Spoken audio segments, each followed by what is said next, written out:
बहाली शिक्षा विभाग में चल रही है, तो क्या उसका असर पड़ेगा क्या उसमें रिजर्वेशन को लेकर? आप आपको पता होगा कि सरकार इस संबंध में माननीय उच्चतम न्यायालय गई है और उच्चतम का न्यायालय का जब तक ये फैसला नहीं आ जाता तब तक लिए जो माननीय उच्च न्यायालय का फैसला है वो तो रहेगा ही, लेकिन उच्चतम न्यायालय का जो फैसला होगा वो अंतिम फैसला होगा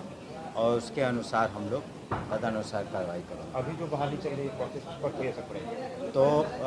उस पर हम लोगों ने पूरी तरह से अभी स्टडी नहीं किया, स्टडी कर लेंगे और जो भी डायरेक्शन ऑनरेबल कोर्ट का होगा उसे हमें फॉलो करना पड़ेगा। शिक्षा विभाग में और बहाली निकलने वाली है? अभी आपने देखा होगा प्रधानाध्यापकों का बहाली जो थी उसके भी एग्ज़ाम हो गए हैं और हम लोग उसको वर्कआउट कर रहे हैं कि फाइनली कितने और पद हैं, कि जहाँ पर रिक्तियाँ हैं, कई जगह रिक्तियाँ अनुकंपा के आधार पर भी बहाली करनी है, तो इन सब को लेकर के हम लोग फाइनल एक फिगर आएंगे और साथ ही साथ जो उच्चतम न्यायालय का जो आदेश होगा उसी के अनुसार हम लोग कार्रवाई करेंगे। क्या है, कब तक लागू हो जाएगा कुछ? देखिए, हमें उम्मीद है कि 2 से 3 सप्ताह के अंदर एक उच्च स्तरीय कमेटी गठन की गई है और उसमें जो भी शिक्षकों का तबादला के संबंध में नीति निर्धारण होगी, लेकिन उस नीति निर्धारण में हम लोग कोशिश करेंगे कि खास करके जो अगर हस्बैंड और वाइफ टीचर्स हैं या फिर कुछ ऐसे मामले हैं जहां मेडिकल ग्राउंड पर लोगों ने पिटिशन्स दिए हैं, तो हम लोग कोशिश करेंगे कि जो भी समस्याएं हैं, खास करके जो समस्याएं वास्तविक हैं और जेन्युइन हैं शिक्षकों की, उसका हम लोग उसको पॉलिसी के अंतर्गत लाने की कोशिश करेंगे ताकि जो पठन पाठन है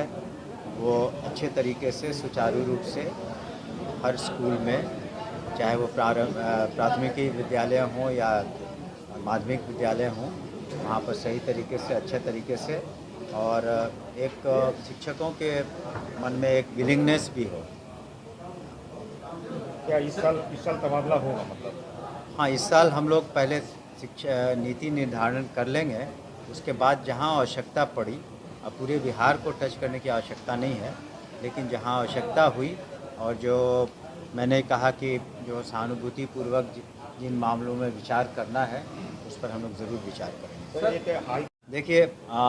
उस वक्त जो हम लोग एक जिनको भी नियुक्ति पत्र दिया गया है और जो भी उन्होंने प्रमाण पत्र दिए हैं, तो शुरू में तो प्रमाण पत्र ओरिजिनल में नहीं दिए जाते हैं, तो हर प्रमाण पत्रों की हम लोग जांच कर रहे हैं और अगर इसीलिए आपने जो वैकेंसी की बात कही, तो हर जगह के प्रमाण पत्र जो हैं उसको हम लोग जांच कर रहे हैं और जहां भी पाए जाते हैं कि प्रमाण पत्र सही नहीं है या जो भी क्लेम है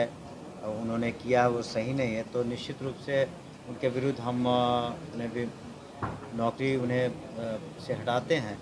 और उन सभी जो वैकेंसीज होगा पुनः उनको जोड़ करके हम लोग,